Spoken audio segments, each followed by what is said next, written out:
Good afternoon, everyone. My name is Claire. I'm the Education Specialist for the Illinois Society of Professional Engineers, and I'll be your moderator today. Welcome to Ethics for Engineers, Wisconsin, Indiana, and Illinois. This is part one of a three-part series that ISPE is putting on this month. Our presenters today are Kevin Cito and Elise Ryan from Henshaw and Culbertson LLP. If you have any questions for Kevin or Elise at any time during the presentation, please type it in the question box and we'll get those answered at the end. With that, I will hand it over to Kevin and Elise.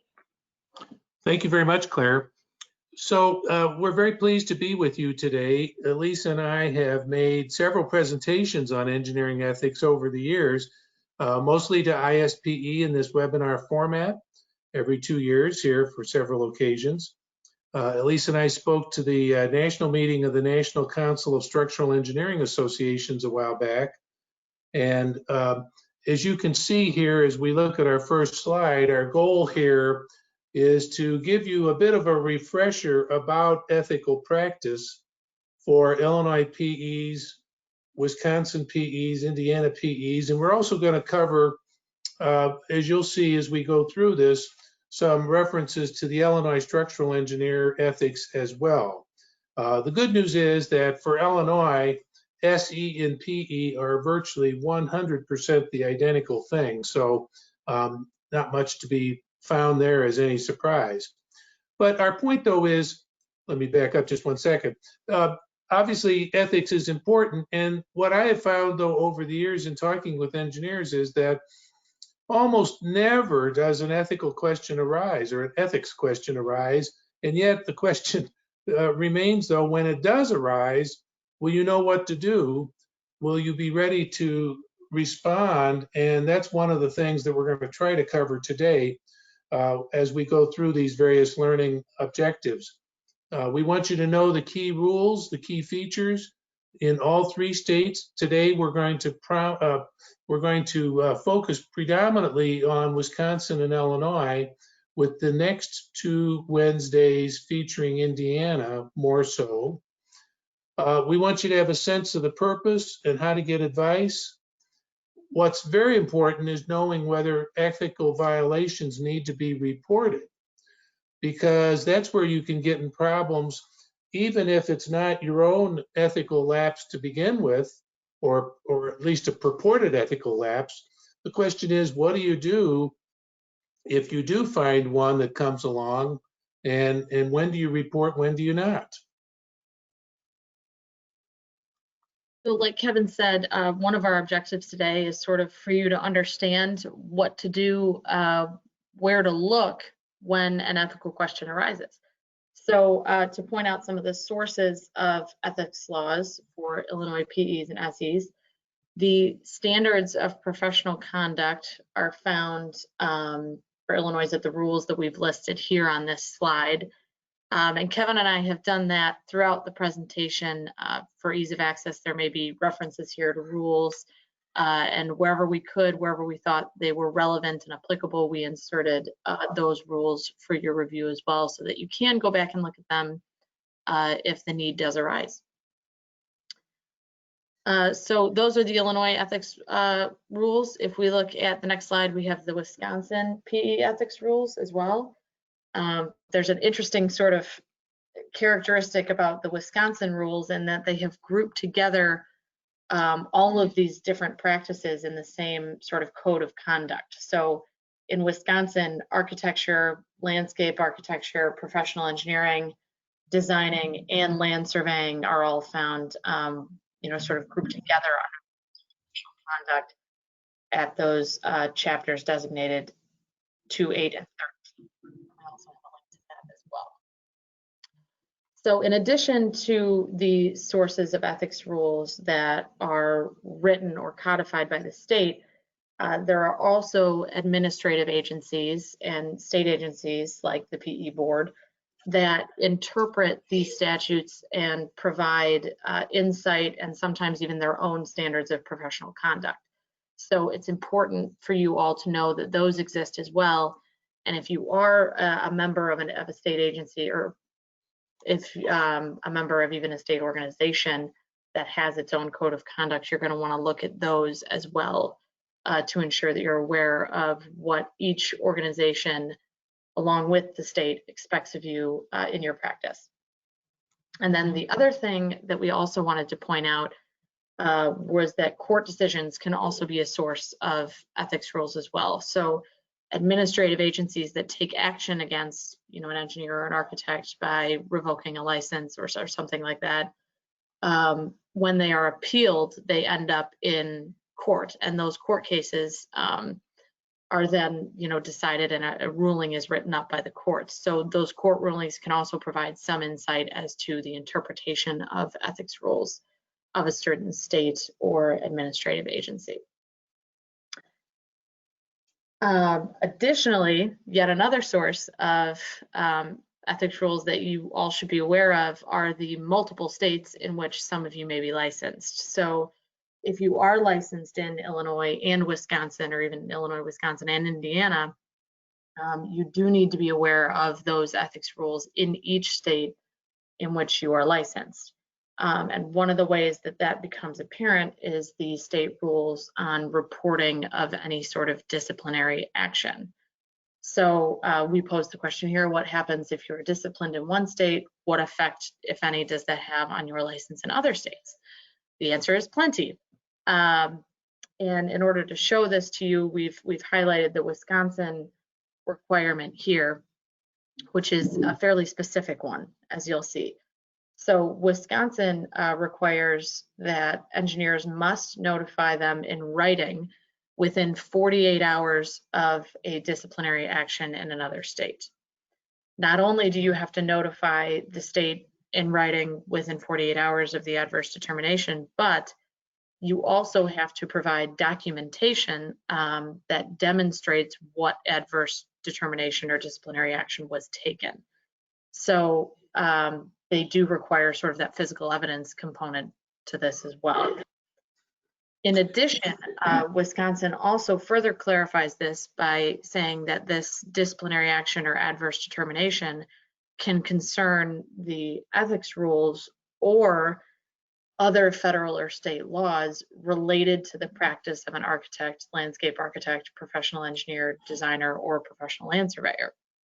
So not only does this apply to violations of the ethics rules, but any other state or federal law that relates to your practice, which is very broad. So it's important for people licensed in Wisconsin to understand these requirements so that they can comply with them should any disciplinary action be taken.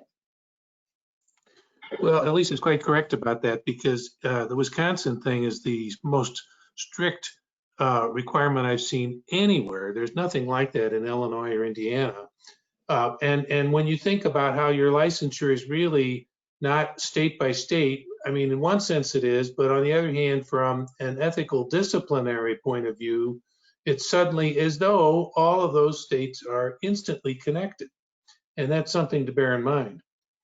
One thing that I see a lot is the designation of PE after someone's name. And the question arises whether or not, from an ethical point of view, you can indicate that you're a PE perhaps outside of the state where you hold your license. And can there be an ethical lapse by suggesting that you're a PE in a given state when you're not licensed in that state? The case of the Topaz versus Oregon Board of Examiners really illustrates this point greatly. Mr. Topaz was a retired person in the state of Oregon, and he had been licensed as a PE in the state of Maryland. He had no licensure in Oregon at all. He wrote a letter to the Oregon Board of Examiners complaining about a municipal project in front of his house, and he signed the letter with his name and indicated the initials PE after his name.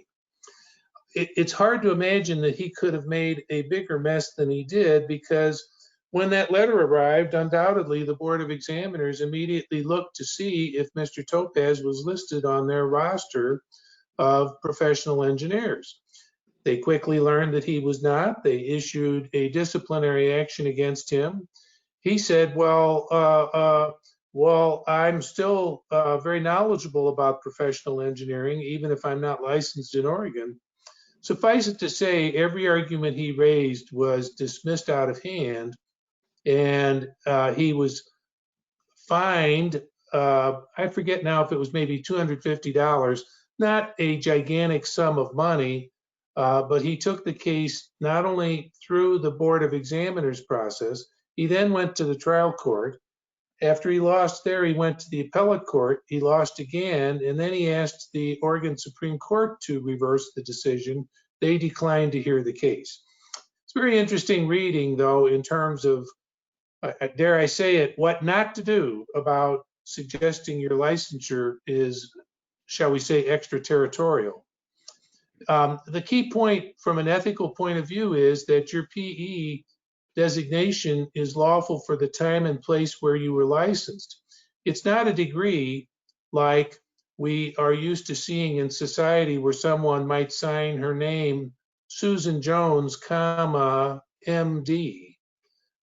It's just a very different thing. Now, Illinois PEs can opt for the professional engineer retired, and that is expressly permitted by statute. I apologize that there was an old slide here because after the 2019 amendments for the 2020 effect of changes to the Illinois Structural Engineering Practice Act, an Illinois SE can now, for the first time, call himself retired. But more to the point, a Wisconsin PE does not yet have that ability to declare herself to be a professional engineer, comma, retired. I think it's a nice feature. I think it's wonderful that they've recognized that. But at any rate, be careful about that, though, because even if you were an Illinois PE, you still couldn't call yourself professional engineer retired if you were writing a letter in Wisconsin for some reason or another. Now, still another source of ethics that we like to point out is just plain old common sense. And what I mean by that is, you know, if you find yourself getting too close to the line, if you rationalize your conduct, if you're doing it because everybody does it, that's hardly really the way to go. But be careful, be ready to ask yourself if you're rationalizing what you're doing in that respect. Now, still more unofficial sources, and we're going to talk on these a little bit today because so many of you are members of various organizations. Obviously, NSPE is a popular one. ASCE, NCSEA are still more. What effect do they have? Well, that's part of the question here. NSPE has a board of ethical review, and they publish their guide. ASCE has its code of ethics. And we've given you here places where you can find these on the internet. ASCE runs a monthly article in its civil engineering magazine.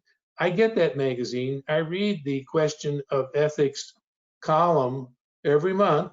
I find it to be very helpful. Some are more helpful than others, admittedly, but nonetheless, I think they're very good to just kind of keep you sharp on that issue. And they have the hotline, all of which is great. Now, National Council of Structural Engineering Associations has their ethics rules. And the question then is, how far will ethics go in this rubric of quote unquote ethics? And in that respect, we often wonder, like, what about reporting imminently dangerous job site conditions? Even if you had no duty under your contract, is that an ethical requirement? In New Jersey, that was held to be the case, and we'll try to get into that a little bit more later on. ASCE talked about an ethical duty just for keeping branch offices open, and that was amazing to me. One of the things, too, that we want to draw a distinction about is between disciplinary actions on the one hand and ethics on the other. Might be hard to make a distinction between them, but of course, the state boards or departments can undertake disciplinary actions regardless of what others might think of as ethical violations. We give the examples of failure to file income tax returns, probably more in the nature of a disciplinary action, but whatever. Our point today is on ethics as opposed to all other things by which somebody might otherwise have problems with the state boards. Definitely. And in that vein, there are some general propositions of the ethics rules that we want to point out to you all here today as well. The first is that these rules apply regardless of whether or not you are aware of them. This ignorance is no excuse really does apply to the ethics rules. There really can be no way to claim that you didn't know they existed or weren't aware of certain obligations or requirements under the ethics rules in your state. So again, ignorance is no excuse, and that's a good thing to keep in mind, which is why, again, we've pointed out, a lot of these sources that you can go and review to ensure that you are up to date and aware of what your states and state agencies are saying in regard to ethics rules. The second thing to bear in mind is that states see the practice of engineering as a privilege. So, they allow for the licenses of engineering in their state so long as you comply with the rules that they have set forth. States see this as a privilege that they can revoke should they find out that, an engineer or architect or other professional is not conducting themselves in a way that complies with their ethics rules or standards of professional conduct.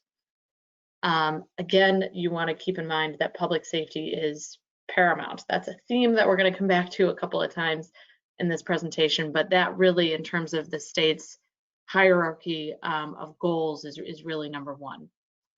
Now, you may be asking yourselves why write down all these rules, especially if, as we talked about, common sense is kind of, a big indicator of whether or not something may be an ethical violation or not. Well, one of the things that we just spoke about is that you can't say ignorance is an excuse. So one of the reasons why these rules are written down is so nobody can claim that they didn't know what was expected of them in terms of the standards of professional conduct. So claiming that you weren't aware that a rule existed is not going to fly. In addition, though, there are some rules like the Wisconsin reporting rule that we just looked at that do establish technical points that obviously go beyond common sense and that you're going to want to be aware of.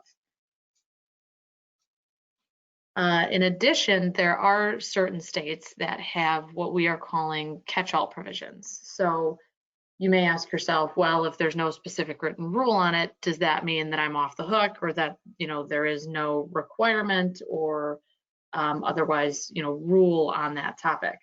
And that's not necessarily the case. In Wisconsin, for example, we've copied the catch-all provision here for you.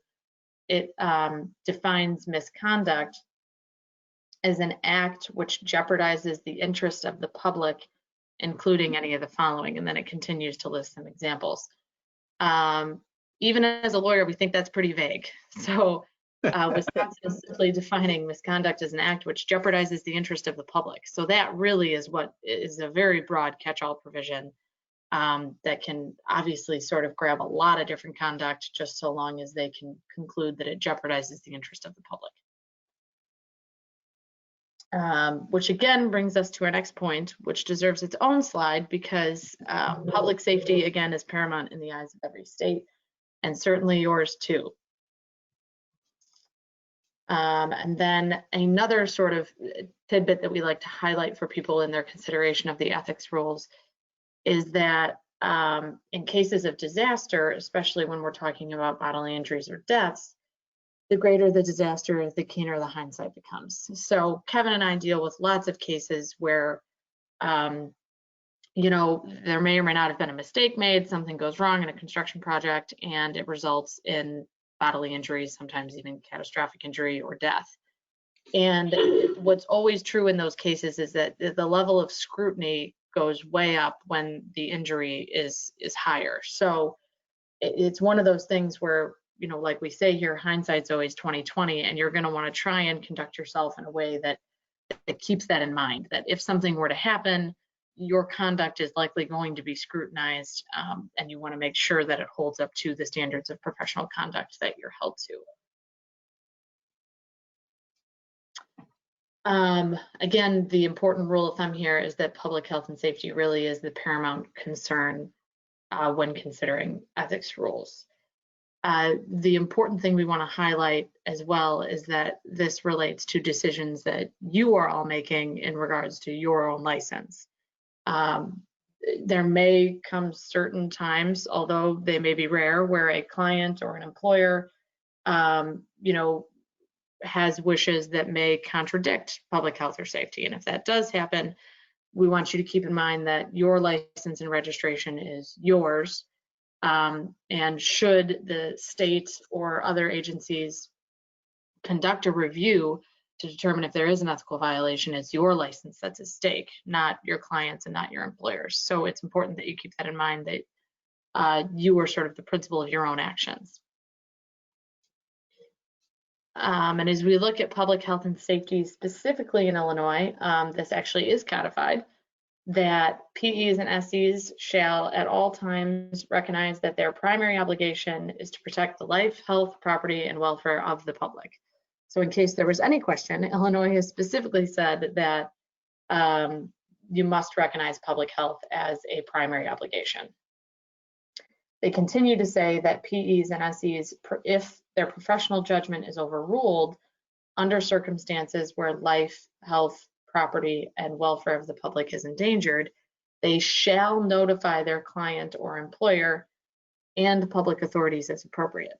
So this is actually a fairly strict standard that's setting forth by Illinois, because what it's requiring, and it is requiring when it says shall notify, that's an affirmative requirement, that you notify your client or employer if you feel that your professional judgment is being overruled in such a way that endangers public health or safety. And it even goes so far as to say that if necessary, public authorities should be notified as well. So that's the standard in Illinois. And then we go on to the Wisconsin approach, which is a little different. Wisconsin says that a professional engineer shall use reasonable care and competence in providing professional services. So while this is nowhere near as specific as the Illinois statute, understand that public safety is still paramount in the actions that you're taking with regard to your employment, and that Wisconsin still does say you need to use reasonable care and competence in providing those services. I had an engineer ask me once about a matter in Florida, and I learned that Florida had a provision very similar to Illinois. It's one of those things that when you see trouble brewing, you'd certainly be well advised from a business sense to advise your client that you may find yourself really caught in between a rock and a hard place, and that at the end of the day, your position always will be to notify whoever needs to be notified of a problem when and if this comes along. Now, ethics on seeking new work. Some of this is, again, sort of the common sense notion. Be competent. Don't overstate your qualifications. That might be easy to do in the sense that we can only imagine an engineer has a website, and what does she do but displays the Golden Gate Bridge or some other sort of thing that would suggest some field of engineering that the public recognizes. And yet the question might arise, well, wait a minute, does that imply that this engineer on her website was an engineer on the Golden Gate Bridge? Oh my goodness. One of the points that the law thankfully recognizes is that the PE can take on work outside of licensure or competence so long as the appropriate licensure or competence is in fact supplied through either other persons at your same office, of course, or it must be done through consultants. I recommend that in your contract, when you are taking on a project that is broader than your own competence, that you identify those persons such as consultants for structural engineering or possibly architecture, if your firm is only PE, and you're identifying them by function and by title, by firm, I should say. You know, we will be assisted as a consultant by ABC structural engineers, as the case may be. But it's really important to get that figured out at the outset. Wait a minute here, I went too far there. Let's back up. What about those kickbacks? Referral fees are perfectly appropriate. I should say referral recognition. Sharing a fee is not appropriate. And if that's construed to be a kickback, well, that's obviously a problem. You know, you're welcome to refer work to someone who does have the competency and let it go. Don't try to get a fee on top of that for what is really work that you're not competent to handle, because that's why you referred it in the first place. One of the things too we want to talk about is replacing another engineer. Are there restrictions on that? So let's go through some of these points.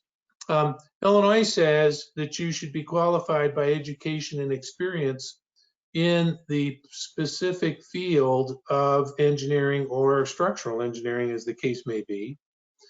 And yet you can take that assignment outside of your competence so long as it's clear what the borders are.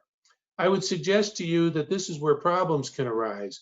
The building code people don't have the slightest understanding about what your competence is as opposed to someone else or your subconsultant. And yet if something goes wrong and then they're checking it out and finding out that you've never really had any competence on a commercial lighting project, let's just say, that you don't hold yourself out as having experience and competence in electrical engineering, and yet the problem has arisen, and I would suggest that's about the time when you get into some issues. Wisconsin has a somewhat similar proposition that you'll accurately and truthfully represent the prospective client or employer, the capabilities or qualifications. This only makes sense. And again, I would suggest to you, don't be shy about indicating that you'll be joining in with an affiliated engineering firm of some sort or another, perhaps in a joint venture, where they complement your talents and experience and let you accurately perform this. Wisconsin puts it in the negative as well. And again, is offering pretty clearly what it is that you need to do to engage a person who is qualified to work with you.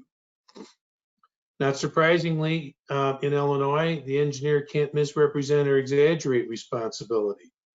Of course, this is always interesting on the resume where someone says that they've worked on a given high-profile project, one that maybe got some nice, whether it be awards or public write-ups in the newspaper or some major project for this or that.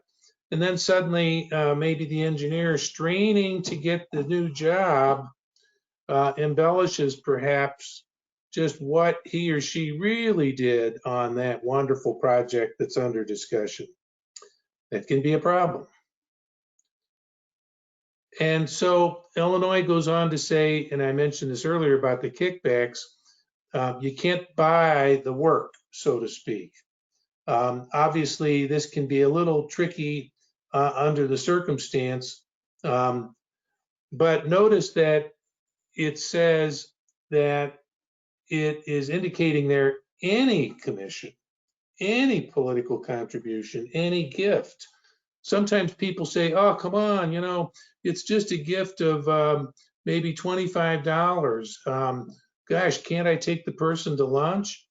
Well, you know, it's one of these things where if you read these words pretty carefully, it's an offer to pay to secure the assignment. If you're discussing the assignment 6 months after it began and doing it over lunch, well, probably just fine. But again, you really want to be careful here. I suggest also that the biggest trick bag for engineers is not so much the client, it's the competitor of yours who didn't get the job, who's watching it carefully, feeling annoyed or upset that he or she didn't get the job. And that's as much as any place where the criticism will come from, when that person thinks that they should turn you into the state board. Now, Wisconsin on referral fees says that you cannot collect a fee for recommending the services unless written notice is first given. Well, okay, that's fee, a fee for recommending. What might be tricky is it a fee as in like the sharing of a fee, or is it just maybe a token of gratitude? I think fees should be read fairly strictly there, as opposed to somebody just saying, hey, thanks for thinking about me and recommending me to somebody in an area of competency that perhaps is not your own.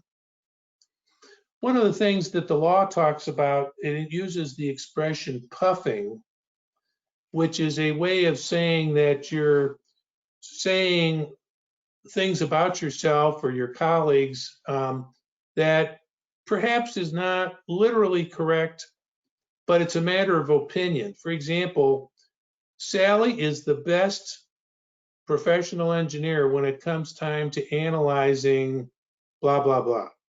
And who is the best might be hard to disagree with or hard to agree with in the first place. It's really truly a matter of opinion.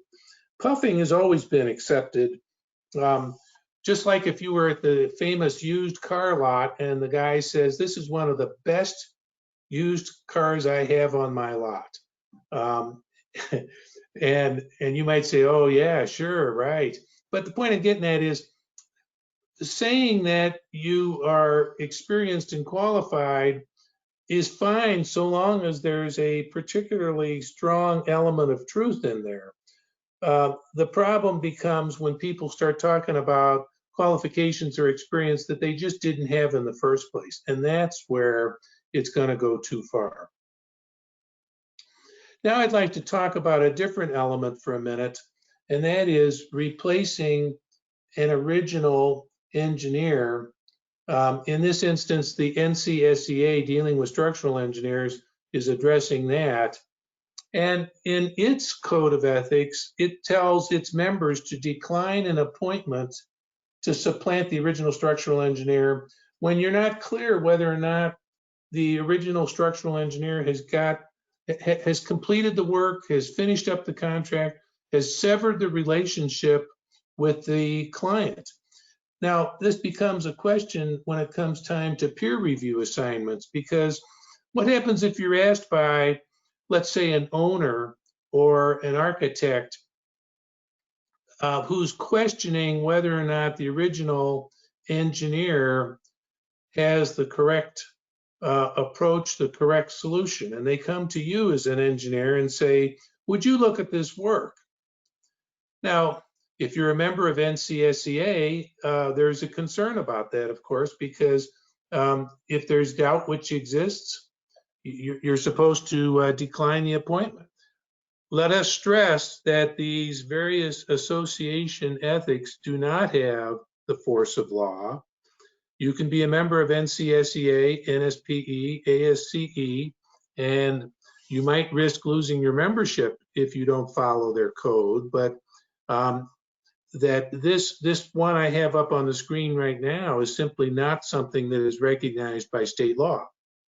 So the question arises then, is it ethical to take a peer review assignment? Well, again, let's go to NSPE. They say that you shall not review the work of another one except with the knowledge of the engineer, or unless the engineer assignment has been terminated. I will tell you again, this is not the law of the state of Illinois. I know of no law in Wisconsin or Indiana that prohibits this notion of peer review. And in fact, I would dare say that the public would say it's a great thing that there's peer review, because the goal from the client's point of view, or for that matter, the public, is to get the best, the safest, the most productive design, and if it means getting the review by another, sort of on the two heads are better than one approach, I think people would say that public policy is well served. NSPE does say that engineers in government or industry or in education can evaluate the work of others when so required. Gee, seems kind of lukewarm to me, but that's out there by NSPE. And of course, they point out that in industry, engineers can make the comparison. This is getting back a little bit like to the puffing. You know, our pump, our HVAC equipment, our blank, blank, blank is really superior to our competitors because blah, blah, blah. And, you know, NSPE has no problems with that. If you're going to do the peer review, which I think is, you know, a fine possibility, you want to be really clear about your scope, because if you're doing a peer review, you don't necessarily know what assumptions were made before you arrived. You don't know necessarily what the client told the earlier engineer, what was the program for this project, or what was going on. You might just not know everything, and that can be a problem. Alternatively, maybe they serve up to you for peer review the most difficult question in the project, and they say, fine, we'll pay you $180 an hour for 5 hours work, and you take on the most difficult questions. Well, the problem with that is that your fee is just so pinpoint, whereas the engineer that had been doing the entire project at least had a chance to make more money and sort of dilute the risks through a greater fee. Think about that as we finish up today, because I know some people that like to do peer reviews because I think they feel like they're being recognized as experts in the field. But question to me is whether or not it makes good economic sense. What do you do if a problem is discovered? Are you going to then suddenly find yourself on the hooks of having to go to the building department in Illinois, say, to point out that there's been this problem? Tough issues when you do peer review. Another topic that comes up that's touched on with the ethics rules is the sealing of documents. So we'll go through in the next couple of slides, you know, questions like what needs to be sealed, where, what level of supervision is to be exercised over documents that are being sealed. What, you know, when we hear things like direct supervision or versus sort of a casual supervision, what are the differences between those things and what level is really required? We'll talk more in depth too about succeeding the work of another engineer, and also in those situations, copyright issues may become apparent when you have a situation where you are coming into a project as a successor engineer. You know, what rights does that original engineer have over their work? Sealing documents. The Illinois Professional Engineering Practice Act does provide requirements for sealing technical submissions. So then we, you know, see technical submissions, and you may say, well, what are those? Well, on the next slide, the different part of this section 1380 states that a professional engineer shall seal all documents prepared by or under the direct supervision and control of the professional engineer. So those documents that need to be sealed are any and all documents prepared by or under the direct supervision and control of the engineer. Illinois rules continue to say that engineers can only seal that which is found to be safe for public health, property, and welfare. Again, seeing that their paramount consideration here is public safety. Furthermore, engineers shall not affix their signature or seal to any plans or documents dealing with subject matter in which they lack competence. So along the lines of what Kevin spoke about before, where, you know, engineers don't want to get into a situation where you're sort of over-promising or maybe overstating your qualifications on a project, you then will not be able to stamp or seal documents which contain subject matter that are outside of your practice area or your competence. Plan stamping, as we call it, is a huge concern really in every state.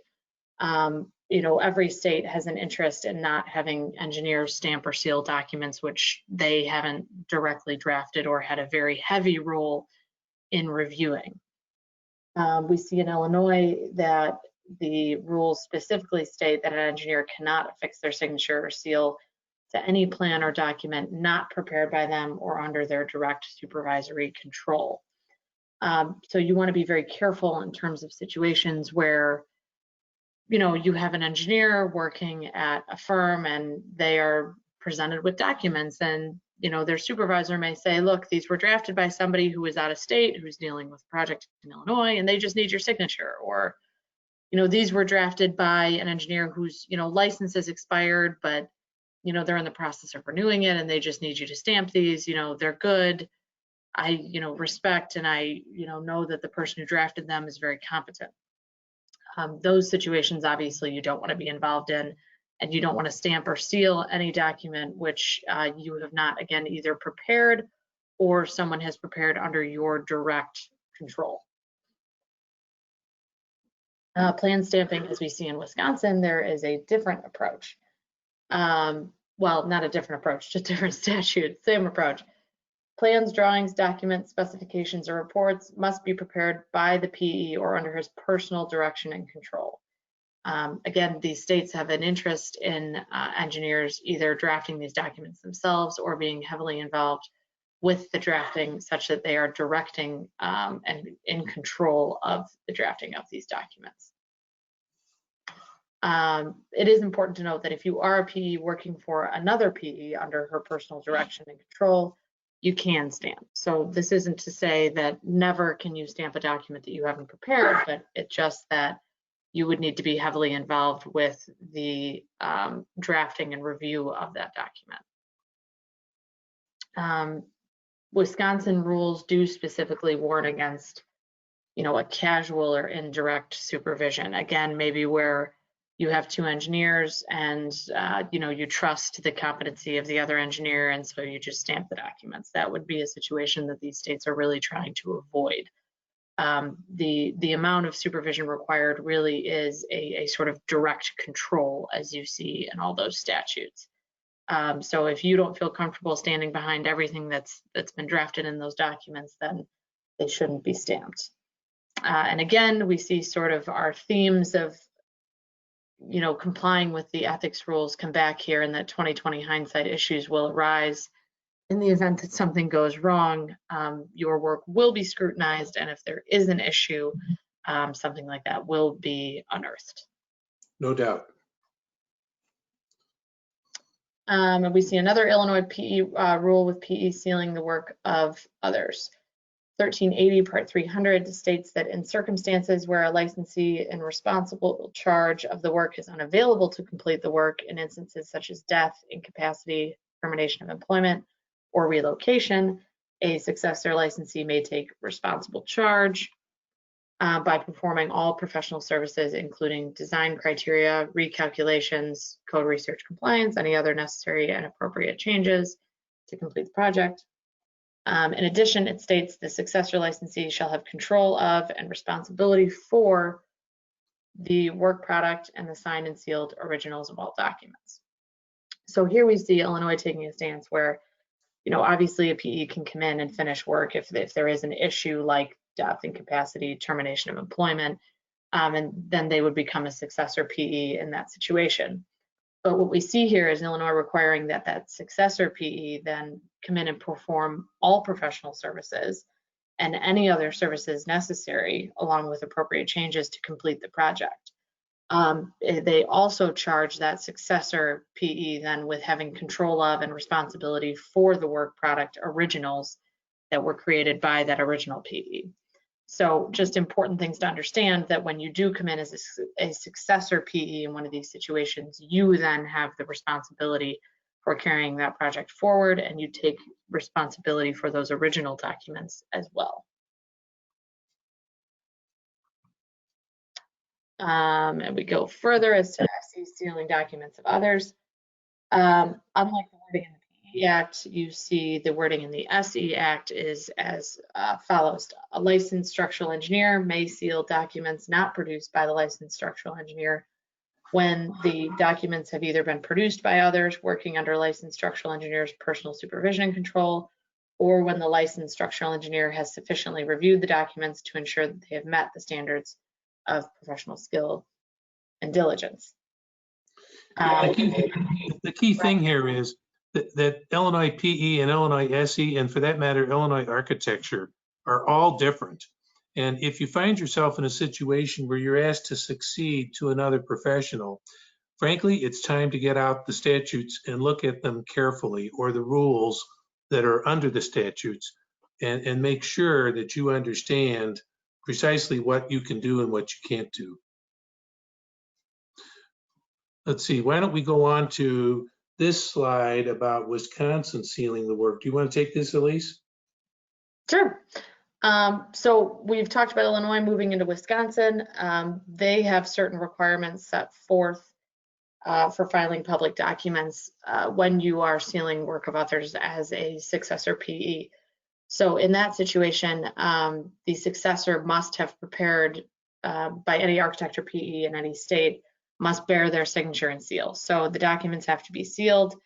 In addition, that successor has to attach a certificate stating that the documents that are being filed were reviewed and comply with all codes.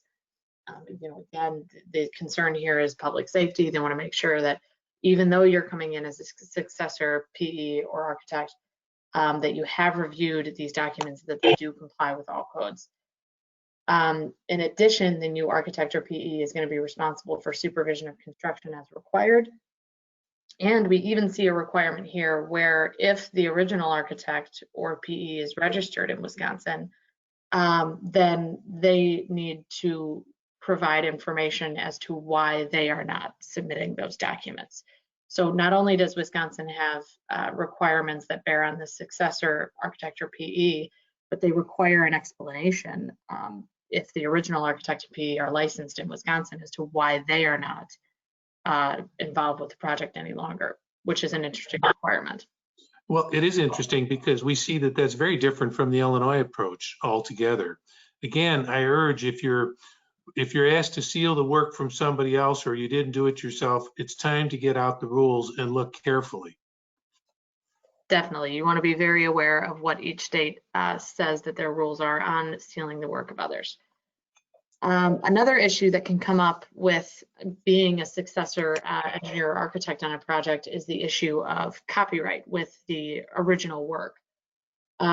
So obviously when an engineer or architect drafts, certain documents and plans, they have an interest in their work that they've created.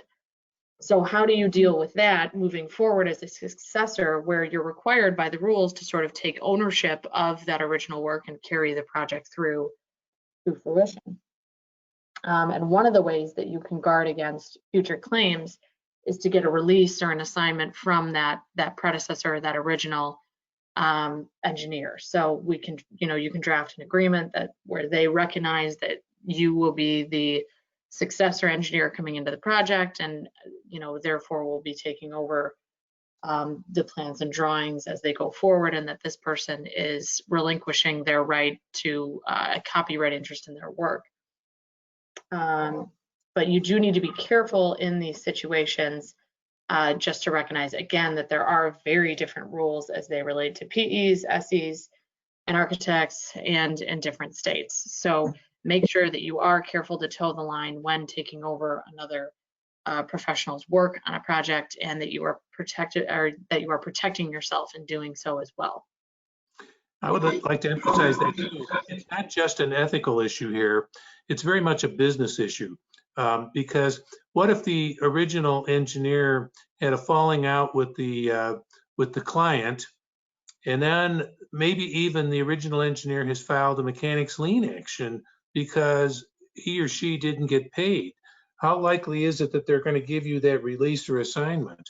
And now that you've learned that the client has a falling out with another professional, how good is that indemnification that you might think that you want that client to give you? All very tough projects, or tough questions, I should say, on this project where you're going to be the successor. Right, things can get messy, that's for sure. So with the effective sealing a document, Illinois PEs actually do have a statute on this that simply states that, you know, the seal represents that work under personal supervision uses accepted engineering standards and was prepared with reasonable professional skill and diligence. Fairly straightforward, but wanted to note here too that there actually is no counterpart of that in Wisconsin. But I would suggest, though, that that's what the Wisconsin regulators think the seal represents, even if they don't explicitly say that. Please keep going, Elise. Right, just because it's not in writing doesn't mean they want you to avoid using reasonable professional skill and diligence. The question can arise too in terms of what pages are sealed, and Illinois actually answers this question as well, stating that you need to seal the cover sheet and the individual portions of the technical submission. So important to keep in mind. On that one, the PEs need to be very careful that someone in their office doesn't, without thinking, put their seal on every page of the drawings, even though the particular PE may have only done a particular branch of the engineering. Let's say civil engineering and not the electrical engineering, just as an example for like a subdivision project. You want to be very careful about that because you're expanding your liability for no fee. It's like, tell me again why you want to do that. Why don't you go ahead with Kevin with what Indiana does? Okay, on Indiana, they have, I think, a nice approach. And instead of this unspoken notion of putting one seal on the drawings that you did, thereby having, like I say, the unspoken notion that that was your work, Indiana asks that you explicitly declare what your work was. For example, they say, you know, in the rule, it says covering blank design. For example, I gave one there, structural design of retaining wall, covering electrical overhead light fixtures, and so forth. That's what's really key, I think. I'll go ahead a little bit further here. Wisconsin has a somewhat, I don't know, kind of an unusual way of putting this. They're indicating, again, that you would want to be sealing those sheets that you did, which makes a lot of sense. They have a somewhat technical thing about how when the sheets are in a volume, what you would do. Again, seems a little nutty. I would urge you to read the rules so that you get this full sense of it as we get into that. Let's see. I'll do the next few, Elise, as we get closer to the end here. We'll take questions at the end if there are any. I realize we're getting close to 1 o'clock. Well, not surprisingly, the ethics rules say that you must be truthful, but what they're really saying is it's as we see in the movies, tell the truth, the whole truth, and nothing but the truth, and don't hide for whom you are speaking.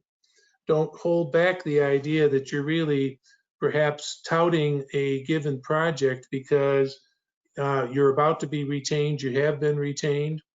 Another point about that is being informed.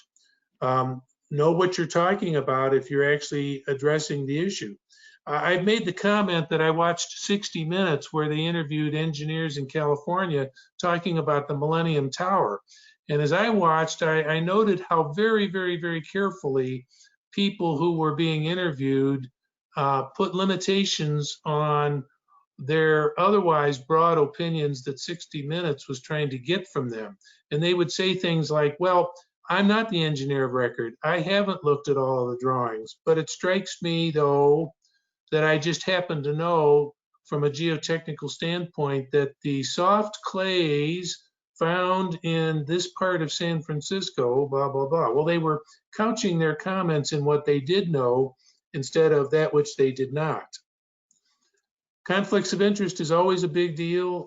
The rule is simple: disclose, disclose, disclose, and then in turn document your client's approval or permission.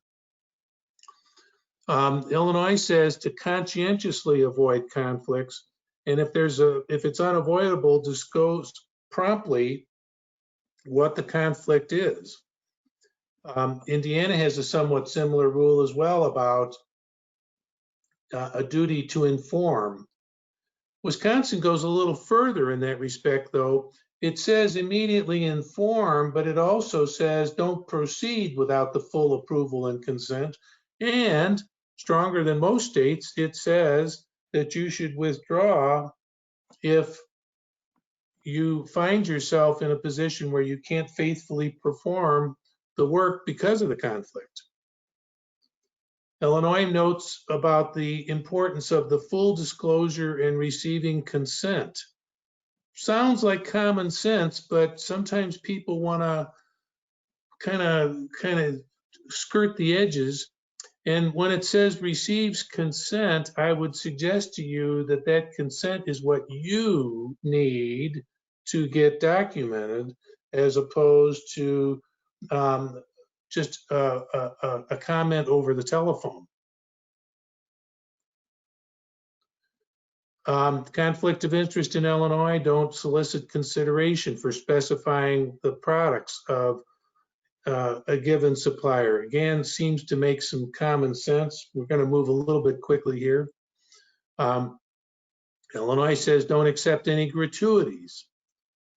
Again, I note it says any gratuities. There's no financial threshold.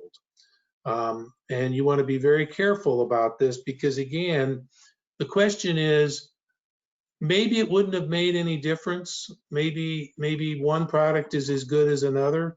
The question could be, though, is that the person whose product wasn't chosen can be the person who suddenly is reporting you and giving you the heat. Lastly, in this section, Wisconsin has a similar proposition. Don't solicit or accept. Some states say don't solicit. Well, Wisconsin goes further. Don't solicit or accept anything of value in return for specifying or endorsing the product. It's a very dangerous situation all the way around. At least take our next slide, please. So one of the other important things that we'll touch on really quickly is reporting a potential violation. So the question here is how to resolve an ethics question. You can seek advice. We obviously will advocate for you seeking advice from a lawyer as well. That's confidential. The ASCE and NSPE have hotlines and counsel that you may be able to talk to as well. You know, some people bring up, what about calling the Department of Professional Regulation for advice? I would caution you a little bit on that front, only because depending on the level of advice you're seeking or the potential danger or violation, they may want to get further involved, but those are all avenues that are available to you as well. So what's important here is distinguishing sort of the duty to report violations by state and what they require. In Illinois, if you have any knowledge of a violation, it has to be reported. You also are required to cooperate with the division and furnish information or assistance as may be required to conduct an investigation. So in Illinois, not only do you have to report, but you also have to cooperate and furnish information or participate if need be in the investigation.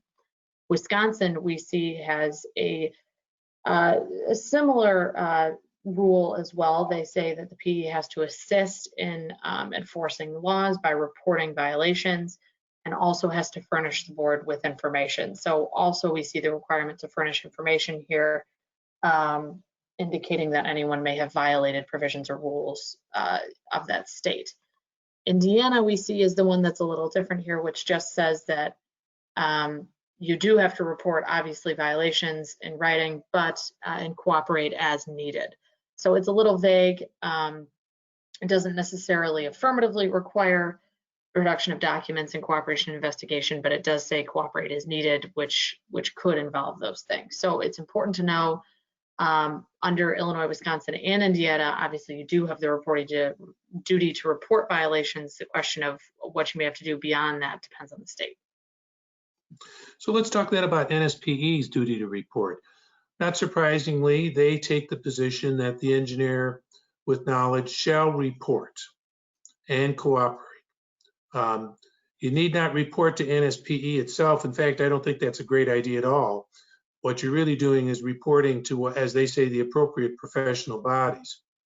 And a somewhat similar situation is that it is found in their code at Article 3. ASCE points out an affirmative duty to report. We're hardly surprised that these national organizations are trying to have a higher level all the way around. Well, that brings us, though, to the question about, is there a tort liability of defamation if the complaint is found to not have merit? No matter what you think, maybe the board simply shrugs and says, you know, we're not convinced that Ajax violated the ethics rules when she or he did this or did that. And guess what? People get mighty concerned when they feel that they've been defamed. In fact, tort law provides that damages can be presumed for an unfair, improper, untrue assertion regarding one's professional stature. So filing complaints against another, I mean, you know, needless to say, you want to certainly have your facts straight. You want to have things figured out pretty carefully before you're going to the point of making an actual complaint to the given state department all the way around. If you're found to have been wrong, you might find a defamation lawsuit. You might still win it, but last time we checked, paying legal fees is not really a good sport. Is there immunity? Elise, why don't you take that one? Sure. Again, immunity in Illinois, whistleblowers will actually enjoy full and complete immunity from defamation lawsuits if they report to the government, the Department of Professional Regulation, or the police. So that is kind of an important distinction. If they report to private organizations, even nonprofit groups, then you have what we call a qualified immunity, which is not necessarily a complete immunity in the state. So that's different. So obviously they are sort of rewarding people that report to the government Department of Professional Regulation or the police. So if you're reporting to the building department, you could probably rest easy. The idea of a qualified immunity means that you might win the lawsuit, but only after hiring a lawyer, going through all the depositions, otherwise being raked over the coals, and maybe finally you're held to be the winner in the case. Ooh, not so good. Be careful to report only to the department. That's the safe harbor. In Wisconsin, they don't have the absolute immunity. You get the immunity if you do so in good faith, but it's still an open question. And I look at that rule and immediately say, okay, that sounds like a lot of legal fees, a lot of uncertainty about finding out whether or not you acted in good faith and what the facts end up being. So evidence in malpractice lawsuits, can those points of the acts and the rules be evidence in a malpractice lawsuit? And the answer is yes. Strangely enough, it's rare that I have seen it in cases with engineers and architects. It happens with lawyers all the time. Elise happens to be involved in medical malpractice cases. Elise, what do you see in those cases about evidence of rules or violations of acts? Do they pop up against doctors or hospitals? They do. They pop up against doctors and hospitals. They're also held to a standard of care, which is how other people in the industry would reasonably act. And of note, engineers and architects are also held to sort of a similar standard of how other engineers and architects would act in certain circumstances, in addition to those statutes and rules. We're going to end here with just this cartoon. Somebody gave this to me a long time ago. I've been very grateful because it's so funny. And Dilbert's always kind of a fun thing to read. So I'll let you look at that, but we're going to read it really quickly. With that, we're running a little over time. You'll see in the slides more about me, more about Elise, and finally see our pictures.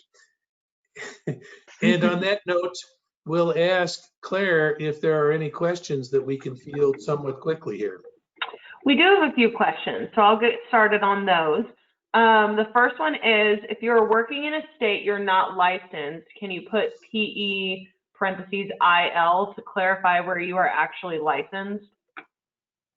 Well, I think the idea of PE paren IL is a wonderful thing, but the question started out by saying, if you're working in a state where you're not licensed, my question would be, well, what are you doing to work there? If you're working at a firm that's based in New York, let's say, and you're only doing you're only doing New York projects, you're not licensed in New York, in effect, it is as if you are an unlicensed draftsman.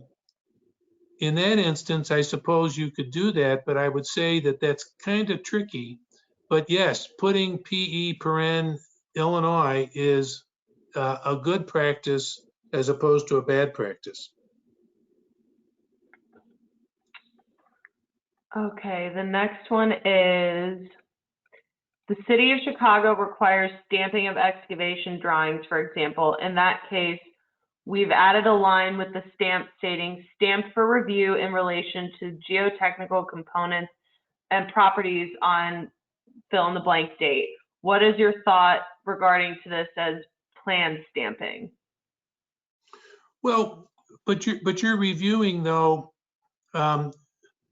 it's not plan stamping strictly speaking, because the goal would be that you're reviewing, for example, in the City of Chicago, the scaffolding and shoring plan that has been proposed, and you're in fact actually backing up and saying that that is in fact a good plan. If the contractor comes to you and says, stamp this please, here's my shoring plan for the city, you have to step back a bit and say, wait just a minute here, let's look at this more carefully and make sure that in fact it represents your thoughts, your work, not just somebody coming to you and saying, would you please stamp it?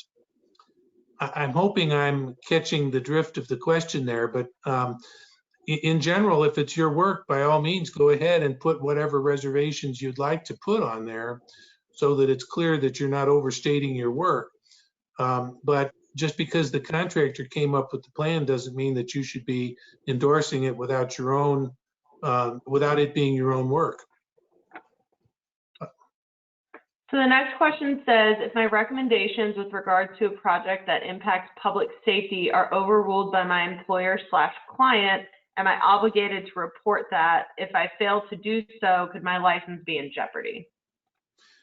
Well, I don't know which slide that was that we pointed that out, but in Illinois, it is exactly that proposition that the engineer who feels like her judgment is being overruled does need to go to the client, the employer, or the public authority. Obviously, you'd want to be pretty careful with that. That might be sort of a nuclear option of sorts, but yes, that's what it's all about, because as we've said, public safety is paramount.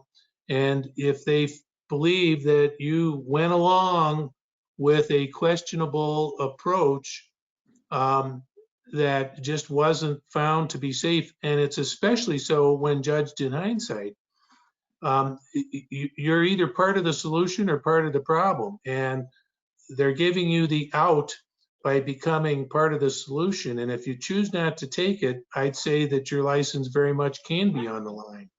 That's the time, I think, to be asking for some advice, because that is truly the biggest single ethical quandary of all. Is the PE required to serve as an expert witness in Illinois or Wisconsin? only when a PE is the defendant and there's a standard of care argument. PEs might be asked to be expert witnesses in fields, or I should say in cases where the jury doesn't understand much about engineering, and it would simply help the jury understand what's being talked about. But in general, with all professional liability cases, when the defendant is the professional, such as a PE, the plaintiff must present evidence from another PE that the defendant PE violated the standard of care when he did this or failed to do that kind of thing. So yes, very much professional expert testimony is required. And then the last question is, what about stamping of detail sheets that contain standard details not prepared by a PE? Indiana requires that all sheets be stamped, including detail sheets. Well, it's funny that Indiana is brought up because we intend to talk in the next 2 weeks about Indiana having a special rule that does not exist in Illinois and Wisconsin on manufactured items. And I think the only safe answer is, regardless of the state, would be to put in a little bit more wording that indicates that if you're specifying a given HVAC equipment or whatever, that you're doing it based on what you see in the manufacturer's, the old-fashioned catalog cut, if you will, as opposed to suggesting for a second that you designed the HVAC equipment, which you obviously didn't, any more so than an architect might have designed a manufactured garage door, say, or some other mechanical piece of equipment, whether it be simple or whether it be complex. I would urge put more words in as opposed to not on your drawings to make it clear what you designed and what you did not, so that your stamp is not, shall we say, routinely or improperly construed to be way broader than what you ever intended. I hope that helps. And then this question goes back to the one just before this. Does one need to be a PE to be allowed to serve as an expert witness? Well, it depends on what the testimony is. The answer is, if you're going to be criticizing the work of another PE, the answer is almost certainly you'd have to be a PE. Broadly speaking, architects are not PEs, and therefore they should not be allowed to testify that the PE deviated from the standard of care because the architect is not a member of that profession. There was a case exactly on point in the state of Missouri where an architect designed a part of the St. Louis Zoo, and a PE was hired to come in and testify against the architect. The plaintiff won the case and it was reversed on appeal because they said you didn't have the person from the right discipline testify.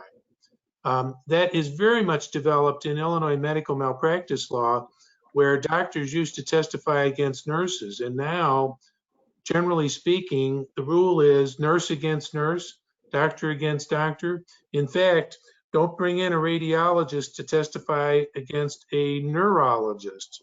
It's fairly detailed as the law is developing that one needs to be of the same profession, if not even discipline within the profession. Elise, you want to add anything to that?